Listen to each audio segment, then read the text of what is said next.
Hey there. Subscribe to my channel. And also press this bell icon, so you never miss any new updates, cause whenever we upload new video you will get a notification on your phone.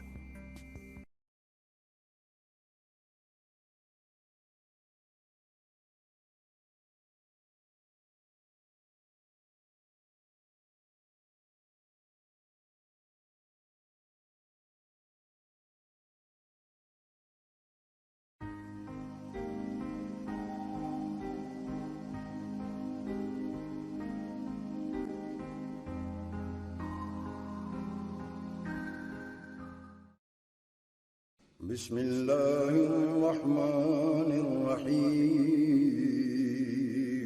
شروع اللہ کے نام سے جو بڑا مہربان نہایت رحم والا. نحمده ونستعينه ونستغفره ونؤمن به ونتوكل عليه ونعوذ بالله من شرور أنفسنا ومن سيئات أعمالنا. من يهده الله فلا مضل له ومن يضلل فلا هادي له. ونشهد أن سيدنا وسندنا ونبينا ومولانا محمدا عبده ورسوله. أما بعد فأعوذ بالله من الشيطان الرجيم. بسم الله الرحمن الرحيم.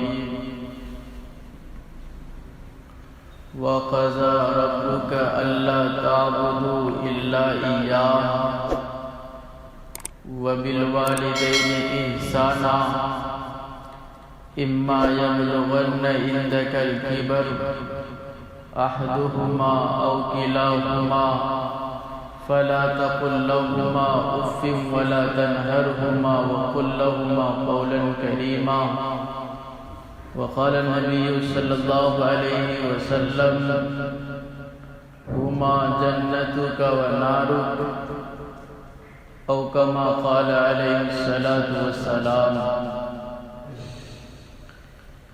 الہی اس یاں سے کبھی ہم نے کنارہ نہ کیا،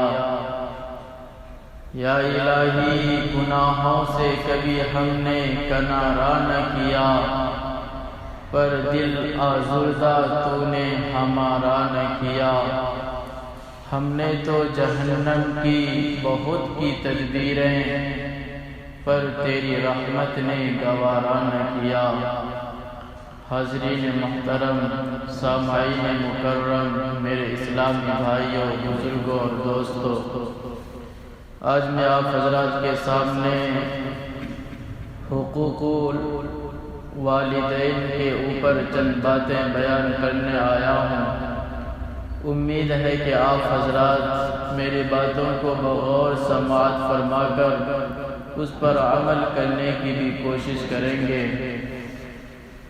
میرے بھائی، معاشرے کے اندر جو آج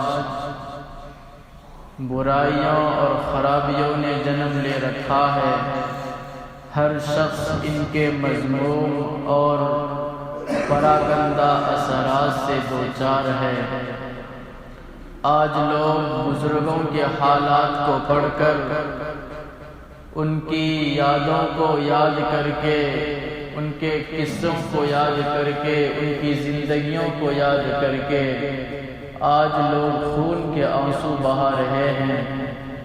مگر میرے بھائی، غور کرنے سے معلوم ہوتا ہے کہ معاشرے کی یہ بے راہ روی خود بخود وجود میں نہیں آئی، بلکہ اس کے لانے میں خود معاشرے کا اپنا ہاتھ بھی ہے.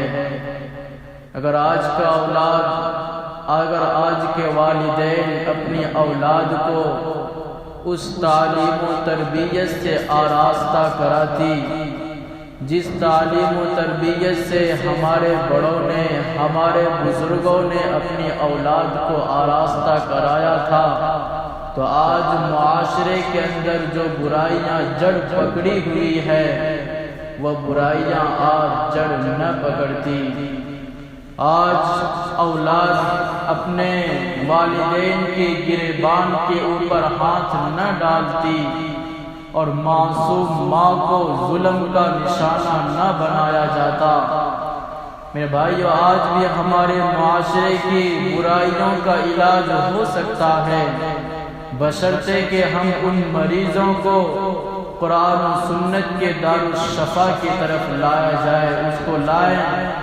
ابھی میں نے آپ حضرات کے سامنے قرآن مقدس کی جو آیت کریمہ تلاوت فرمائی ہے، میرا اللہ معاشرے کے نوجوانوں کے بیماریوں کا علاج بتلایا ہے، اور وہ ایسا کامیاب نسخہ ہے۔ اگر کوئی نوجوان، اگر کوئی اولاد اس نسخہ پر عمل کر لے تو اس کی دنیا بھی سنور جائے گی، اس کی آخرت بھی سنور جائے گی۔ وہ نسخہ کیا ہے؟ میرا اللہ قرآن کریم کے اندر فرماتا ہے، اللہ تعبدوا الا ایاہ وبالوالدین احسانا۔ اے میرے بندو، اللہ ہی کی عبادت کرو، اللہ ہی کی پوجا کرو، اللہ ہی سے مانگو، اور والدین کے ساتھ حسن سلوک کرو، اچھا برتاؤ کرو۔ دوسری جگہ میرا اللہ فرماتا ہے، اما یبلغن عندک الکبر احدہما او کلاہما فلا تقل لہما اف ولا تنہرہما وقل لہما قولا کریما۔ میرا اللہ فرماتا ہے، مسلمانوں، اے لوگو، تمہاری موجودگی میں تمہارے والدین میں سے کوئی ایک یا دونوں بڑھاپے کے عمر کو پہنچ جائے تو تم ان کے سامنے کبھی اف تک نہ کہنا، کبھی تم ان کو ڈانٹ ڈپٹ مت کرنا، تم ان کی عزت کرنا، ان کے ساتھ حسن سلوک کرنا، ان سے نرمی سے باتیں کرنا۔ ہاں میرے بھائیوں، اگلی والی آیات کے اندر بھی میرا اللہ اپنے والدین کے لیے مغفرت کی، رحمت کی دعا کرنے کا حکم دیتا ہے۔ ایک بہت بڑے امام گزرے ہیں، امام فخر الدین رازی رحمۃ اللہ علیہ۔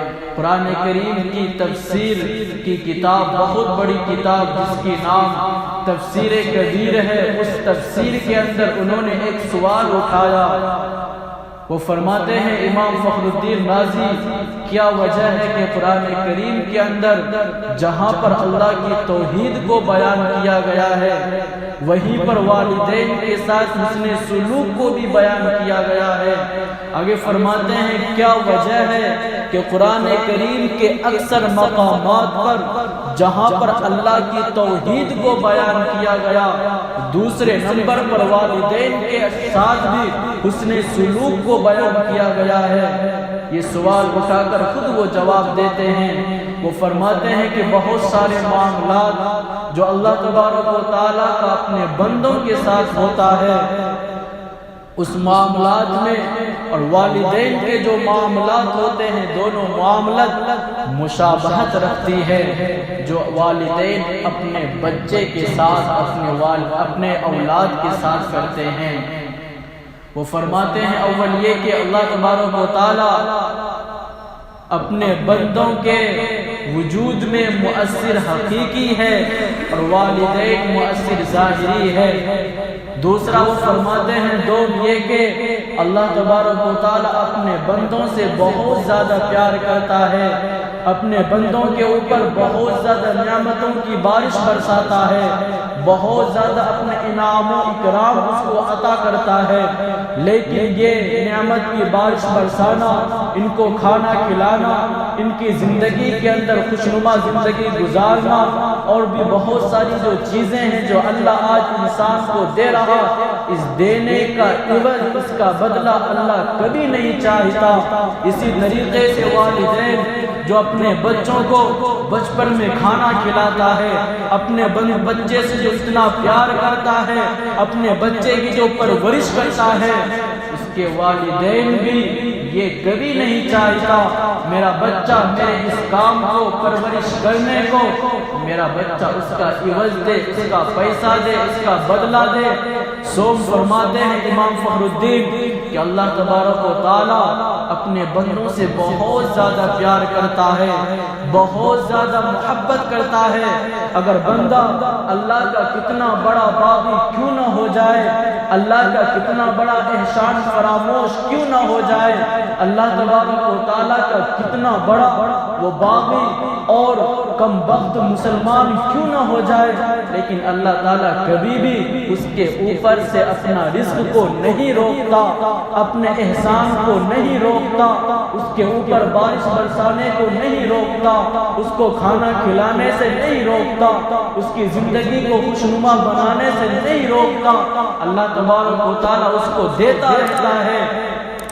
اسی طریقے سے والدین، اگر کوئی اولاد اپنے باپ کے ساتھ چاہے کتنا ہی گالی گلوچ کرے، کبھی بھی میرے بھائیوں کوئی بھی والدین اپنے دل سے اپنے بچے کو بد دعا نہیں کرتا، اپنے بچے کو دل سے اس کو کچھ بات ایسی نہیں کہتا جو اس کو برا لگے۔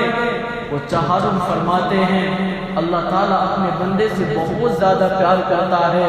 اگر بندہ اللہ تبارک و تعالیٰ کے چند نیکیاں کمالے عبادت کر لے، اللہ اتنا خوش ہوتا ہے، اس کے اعمال کو اور بھی زیادہ کھلنے پھلنے کا موقع دیتا ہے، اعمال فانیہ کو اعمال باقیہ بنا دیتا ہے، قلیل کو کثیر بنا دیتا ہے۔ جیسا کہ میرے بھائی میرا اللہ خود قرآن کریم کے اندر فرماتا، مثل الذین ينفقون اموالهم فی سبیل اللہ کمثل حبۃ انبتت سبع سنابل فی کل سنبلۃ مئۃ حبۃ۔ اللہ تبارک و تعالیٰ فرماتے ہیں اس انسان کی مثال اس جیسی ہے کہ جنہوں نے اللہ کے راستے میں چند روپیہ خرچ کیا ہو تو اس سے 7 بالیاں نکلے اور ہر بال 100 گنا زیادہ ہو۔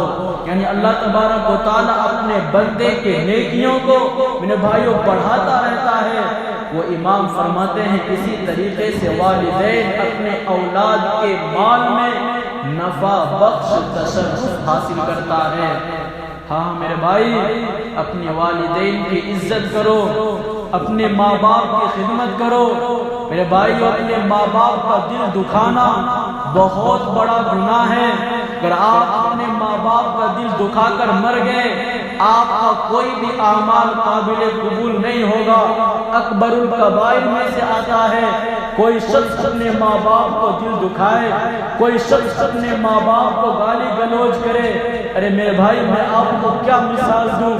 کتابوں کے اندر آتا ہے، میرے نبی نے فرمایا اگر کوئی شخص اپنی والدہ کو ایک مرتبہ، اپنی والدہ کو، اپنی امی کو ایک مرتبہ صرف محبت کی نگاہ سے دیکھ لے، اس کو ایک مقبول حج کا ثواب ملتا ہے۔ وہ حج جن کو میرے بھائی اتنے پیسے خرچ کر کے وہاں جانا ہوتا ہے، پھر بھی انسان کے دل میں ڈر ہوتا ہے، خوف ہوتا ہے، شک ہوتا ہے ہمارا حج قابل قبول اللہ کے یہاں ہوا یا نہیں، جو ہم نے پیسہ لگایا وہ سود کا پیسہ تھا یا حرام کا پیسہ تھا یا حلال، اس کو شک لگا رہتا ہے۔ لیکن میرے نبی کیا فرما رہے ہیں؟ اگر کوئی شخص اپنی امی کو، اپنے والدین کو صرف ایک مرتبہ محبت کی نگاہ سے دیکھ لے، اس کو ایک مقبول حج کا ثواب اللہ تعالیٰ فرماتے ہیں۔ خدا را میرے بھائیوں، میری بات آپ اپنے دل میں بٹھا لو، میں نے آج تک کسی کو نہیں دیکھا جنہوں نے اپنے والدین کو تکلیف پہنچا کر اس دنیا سے سکون کے ساتھ مر گیا ہو۔ نہیں نہیں، میرا اللہ فرماتا ہے، کتابوں کے اندر آتا ہے، آپ کتنے بڑے اللہ کا باغی کیوں نہ بن جائیں، آپ کتنے بڑے گنہگار کیوں نہ ہو جائیں، اللہ آپ کے گناہوں کی دنیا کے اندر پردہ پوشی کرتا ہے، اس کو چھپاتا ہے، اس کو ڈھانپتا ہے اور اس کے عذاب کو قیامت کے لیے، آخرت کے لیے موقوف کر دیتا ہے۔ لیکن میرے بھائیوں، اگر آپ اپنے والدین کا دل دکھائیں گے، میرے نبی حدیث کے اندر فرماتے ہیں میرا اللہ مرنے سے پہلے اس کو دنیا کے اندر اس چیز کا عذاب کا مزہ چکھا دیتا ہے، اور مرنے کے بعد بھی اس کو عذاب ہوگا۔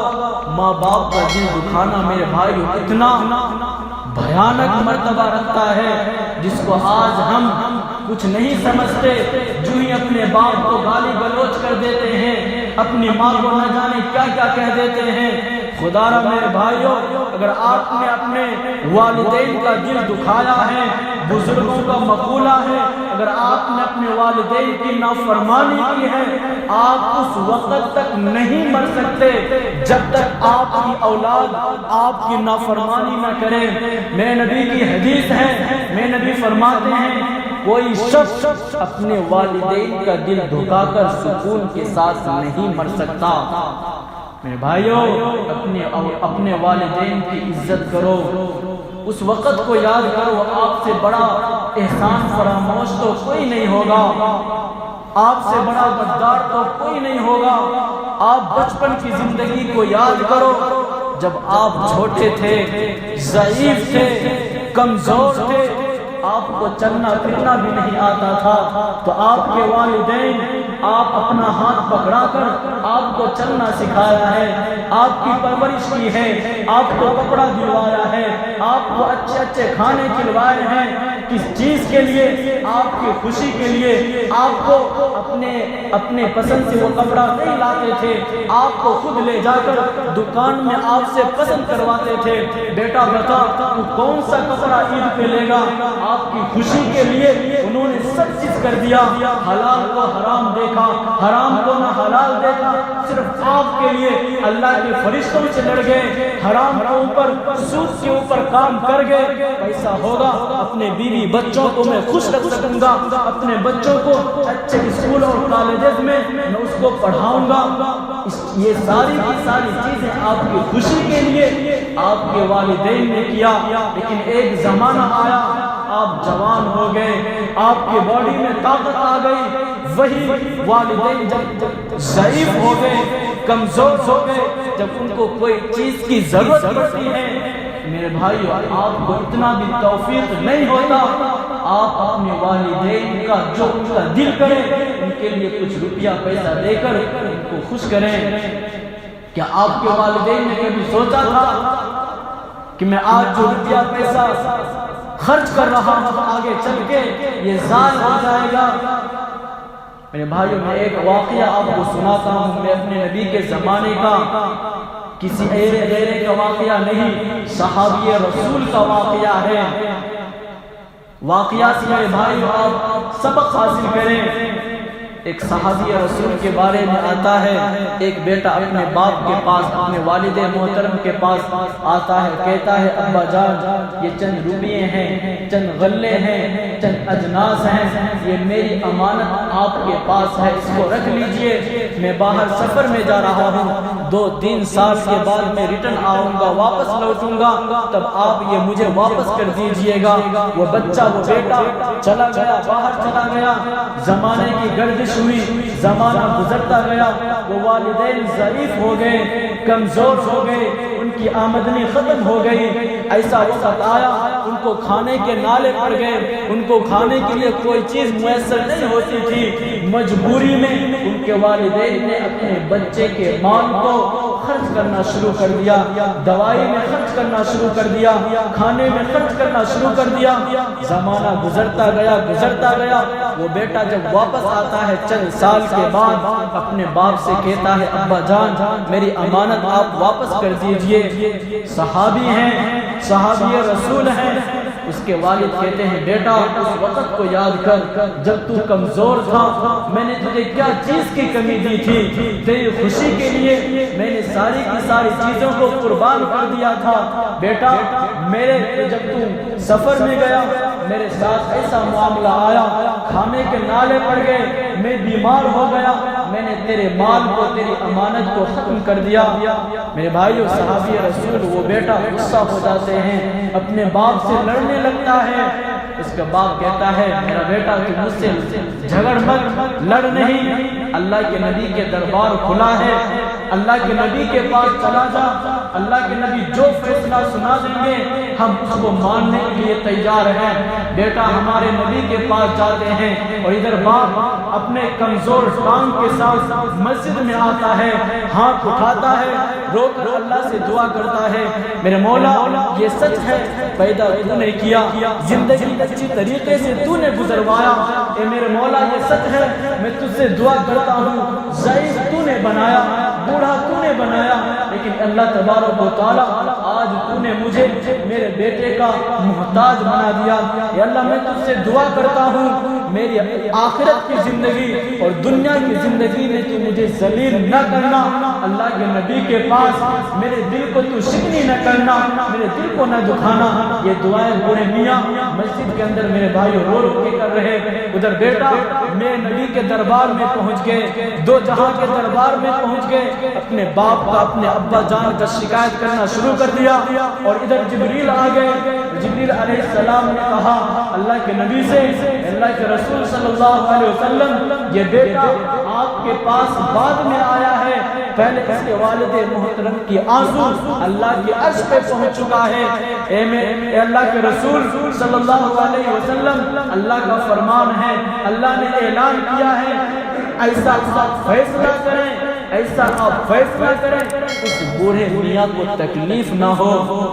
یہ بھائیو جب جبریل علیہ السلام کے یہ بات میرے نبی سنتے ہیں تو بیٹا سے کہتا ہے اچھا تمہارا معاملہ بعد میں سنوں گا, پہلے اپنے والد کو بلاؤ, اپنے ابا کو بلاؤ. وہ اپنے والد محترم کو بلانے جاتے ہیں. جب وہ آتے ہیں تو اللہ کے نبی دیکھتے ہیں اپنی کمزور ٹانگ کے ساتھ لڑکھڑاتا ہوا آ رہے. میرے نبی کھڑے ہو جاتے ہیں, آ کر آگے بڑھ کر ان کو اپنے گلے سے لگا لیتے ہیں اور کہتے ہیں ابا جان میں آپ سے کوئی چیز کا سوال نہیں کر رہا, مجھے سب سے پہلے آپ یہ بتائیے آپ نے اللہ سے کیا باتیں کی ہیں.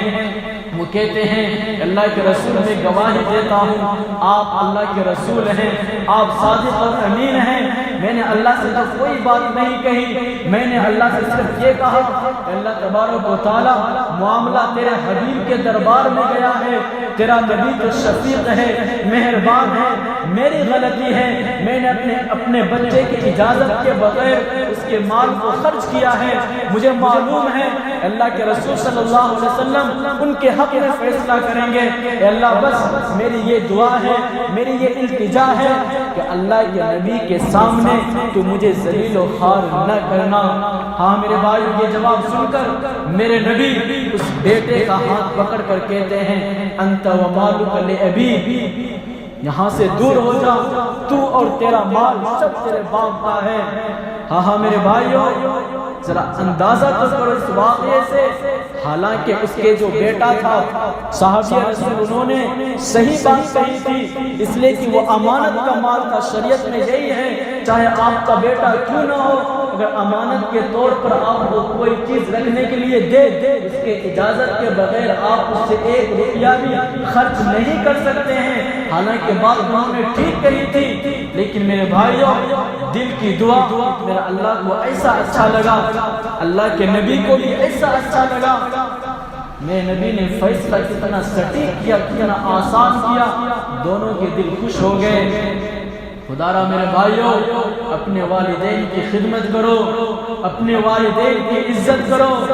اگر آپ کے والدین اس دنیا سے رخصت ہو گئے ان کے لیے صدقہ جاریہ کے طور پر مسجدوں کی امداد کرو, مدرسوں کی مدد کرو, ان کو ثواب ملتا رہے گا. ایک واقعہ میں اور آپ کو سناتا ہوں, شاید آپ کا ایمان تازہ ہو.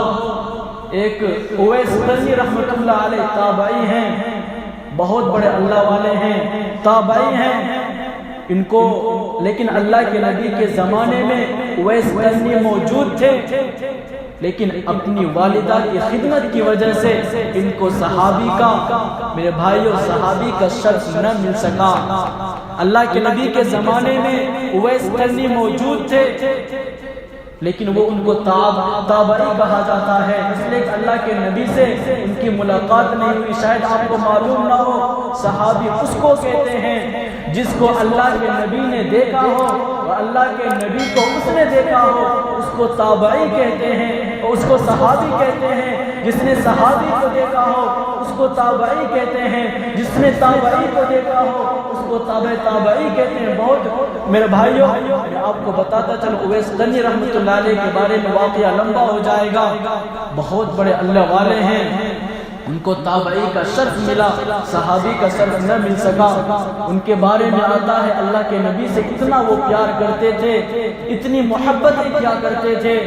جب غزوہ احد کا معاملہ پیش آیا جب اویس قرنی کو معلوم ہوا اللہ کے نبی کا ایک دانت مبارک شہید ہو گئے ہیں تو انہوں نے اپنا ایک دانت کو توڑ دیے. پھر ان کو خیال آیا جس دانت کو میں نے توڑا ہے شاید یہ والا دانت اللہ کے نبی کا نہ ہو، دوسرا والا دانت ہو. پھر انہوں نے دوسرا دانت توڑ دیے. میرے بھائی ایسے کرتے کرتے انہوں نے اپنے منہ کے سارے دانت توڑ دیے. اللہ کے نبی کی محبت کی وجہ سے اندازہ کریں وہ اللہ کے نبی سے کتنا پیار کرتے ہوں گے. انہوں نے اپنے منہ کے سارے دانت توڑ دیے. کس چیز کی وجہ سے ان کو معلوم ہوا غزوہ احد میں اللہ کے نبی کا ایک دانت مبارک شہید ہو چکا ہے. انہی کے بارے میں آتا ہے ایک مرتبے کی بات ہے جو اللہ کے نبی کا آخری وقت تھا، اس دنیا سے رخصت ہونے والے تھے. انہوں نے حضرت عمر رضی اللہ تعالی عنہ کو وصیت فرمائی. انہوں نے کہا اللہ کے نبی نے کہا اے عمر میری ایک وصیت ہے، میرا یہ کچھ امانت ہے. اویس قرنی کو تم تلاش کرنا اور اویس قرنی سے کہنا اللہ کے نبی نے وصیت کی ہے، درخواست کی ہے، التجا کی ہے کہ آپ امت محمد کے لیے مغفرت کی دعا کریں. میرے بھائیو اندازہ کرو کون کہہ رہے جو دنیا کے اندر سب سے افضل ہیں، نبیوں کے سردار ہیں، جس سے میرا اللہ بہت زیادہ پیار کرتا ہے. اتنا پیار کسی نبی سے میرا اللہ نہیں کرتا. دنیا کے اندر جتنی چیزیں ہیں ان چیزوں سے میرا اللہ اتنا پیار نہیں کرتا جتنا میرے نبی سے پیار کرتے ہیں. اتنے عالی مقام والے نبی، تمام کے تمام نبیوں کے سردار، جو صرف آسمان کی طرف اٹھا لے آسمان شرما جائے، وہ نبی عمر سے کہہ رہے اویس قرنی سے کہنا میری امت کے لیے مغفرت کی دعا کرے. کس کو کہہ رہے عمر سے؟ وہ عمر جس کو میرے نبی نے اللہ سے مانگ کر لیا ہو، وہ عمر جو ایک گلی سے گزر جائے روب و دبدبے کی وجہ سے، خوف کی وجہ سے شیطان اپنا راستہ بدل ڈالے، اس عمر سے کہی جا رہی. بہرحال واقعہ لمبا ہے. عمر رضی اللہ تعالی عنہ اویس قرنی کے پاس جاتے ہیں. انہوں نے اللہ کے نبی کا پیغام سنایا، اللہ کے نبی کی امانت ان کو ہدیہ دیا. اویس قرنی نے دعا کے لیے ہاتھ اٹھائی، اللہ سے کہا اللہ تبارک و تعالیٰ تجھے معلوم ہے میں اللہ کے نبی نے جو مجھے امانت دی ہے میں اس کو اس وقت تک استعمال نہیں کروں گا جب تک آپ میری دعا قبول نہ کر لیں. اویس قرنی کہتے ہیں اللہ تبارک و تعالیٰ امت محمد کی تو مغفرت عطا فرما، اس لیے کہ تیرے نبی نے میرے سے درخواست کی ہے. روتے رہے، گراتے رہے، لمبی دعا کرتے رہے. غیب سے آواز آئی، آسمان سے آواز آئی اے اویس قرنی جا، میں نے امت محمد کی چند لوگوں کی مغفرت عطا فرما دی ہے. پھر اویس قرنی اللہ سے دعا کرنے لگے نہیں اللہ تبارک و تعالیٰ آپ پوری امت محمد کی مغفرت عطا فرمائیے. جب تک آپ پوری امت محمد کی مغفرت عطا نہیں فرمائیں گے اس وقت تک میں اپنی دعا کو ختم نہیں کروں گا. پھر میرے بھائیوں اویس قرنی دعا مانگتے رہے، مانگتے رہے، مانگتے رہے. پھر غیر سے آواز آئی اے اویس قرنی جا، میں نے بنو ربیعہ بنو مضر کے جتنے بھیڑ ہیں ان کے بقدر میں نے امت محمد کی مغفرت عطا کر دی ہے، میں ان کو معاف کر دیا ہے. اندازہ لگائیے میرے بھائیوں کون ایسا مائی کا لال ہے جو صرف ایک بھیڑ آپ کو چیلنج دیتا ہوں ایک بھیڑ کے بال کو گن لے. میں اللہ مثال کے طور پر کیا کہہ رہے ہیں بنو ربیعہ بنو مضر کے جتنے بھیڑ ہیں، اس لیے اس زمانے میں بنو ربیعہ بنو مضر کے لوگ بہت زیادہ بھیڑ کو پالا کرتے تھے، چرایا کرتے تھے. اللہ ان کی مثال دے کر اویس قرنی کے دل کو تسلی دے رہے جاؤ ان کے جتنے بھیڑ ہیں ان کے بالوں کے بقدر میں نے امت محمد کی مغفرت کر دی ہے. میرے بھائیو اتنا بڑا مقام کہاں سے ملا؟ اپنی والدہ کی خدمت کی وجہ سے، اپنی والدہ کی خدمت کی وجہ سے ان کو اللہ کے نبی کے دربار میں جانا نصیب نہیں ہوا. انہوں نے سوچا اگر اپنی والدہ کو چھوڑ کر میں اللہ کے نبی کے دربار میں چلا جاؤں اور میری والدہ اس دنیا سے رخصت ہو جائے تو مجھ سے بڑا نالائق قیامت کے دن کوئی نہیں ہوگا۔ اگر میری امی نے اللہ سے شکایت کر دی میرا بیٹا مجھے چھوڑ اللہ کے نبی کے دربار میں پہنچ گیا تھا۔ ہاں میرے بھائیوں کتابوں کے اندر آتا ہے اگر کوئی شخص اللہ کے راستے میں بھی جہاد میں بھی اپنے والدین کی اجازت کے بغیر جائے گا تو وہ بھی اللہ کے نزدیک قابل قبول نہیں ہوگا۔ میں اپنی طرف سے نہیں کہہ رہا، آپ قرآن کو اٹھائیے، میں حدیث سے بھی نہیں کہہ رہا، قرآن اٹھائیے، قرآن اٹھا کر سورہ اعراف کو پڑھیے۔ اہل اعراف کون ہیں؟ اللہ کے نبی سے پوچھا گیا، صحابہ نے پوچھا اللہ کے رسول اہل اعراف کے بارے میں آپ بتائیے یہ کون سی جماعت ہے؟ اللہ کے نبی نے فرمایا اہل اعراف یعنی اعراف والے وہ جماعت ہیں جو نہ جہنم میں جائیں گے جو نہ جنت میں جائیں گے۔ قرآن میں اس کا میرے بھائی تذکرہ آیا ہے، جو نہ جنت میں جائیں گے نہ جہنم میں جائیں گے، وہ جماعت بیچ میں قیامت تک اٹکی ہوئی رہے گی، اور قیامت میں جو اللہ کا معاملہ ہوگا، جو اللہ فیصلہ کریں گے، اس کے والدین کی اجازت لے کر وہ پھر اللہ کا معاملہ ہے۔ اللہ کے نبی نے فرمایا صحابہ سے اہل اعراف اس کو کہتے ہیں وہ بیچ میں اس لیے میرے بھائی لٹکے ہوئے ہیں انہوں نے اللہ کے راستے میں جہاد کیا، اللہ کے دشمنوں کو قتل کیا، جہاد کیا، لڑتے رہے یہاں تک کہ خود شہید ہو گئے۔ شہید میرے اللہ نے فرمایا شہید کی جو جگہ ہے وہ جنت ہے۔ شہید جو ہو جاتا ہے اللہ کے راستے میں اس کا مقام بہت زیادہ اونچا ہے، اس سے کوئی سوال و جواب نہیں ہوگا، ڈائریکٹ جنت میں جائے گا۔ اہل اعراف میرے بھائیوں اللہ کے راستے میں جہاد کیا، اللہ کے دشمنوں کو انہوں نے قتل کیا، اور وہ قتل کرتے کرتے خود شہید ہو گئے۔ اب وہ جنت میں جہنم میں نہیں جا سکتے، اب وہ جنت میں کیوں نہیں جا سکتے؟ اللہ کے نبی نے فرمایا وہ اس لیے نہیں جا سکتے انہوں نے جو جہاد کیا ہے، انہوں نے جو اللہ کے راستے میں نکلا ہے، وہ اپنی ماں اپنے والدین کے اجازت کے بغیر اللہ کے راستے میں وہ گئے ہوئے تھے۔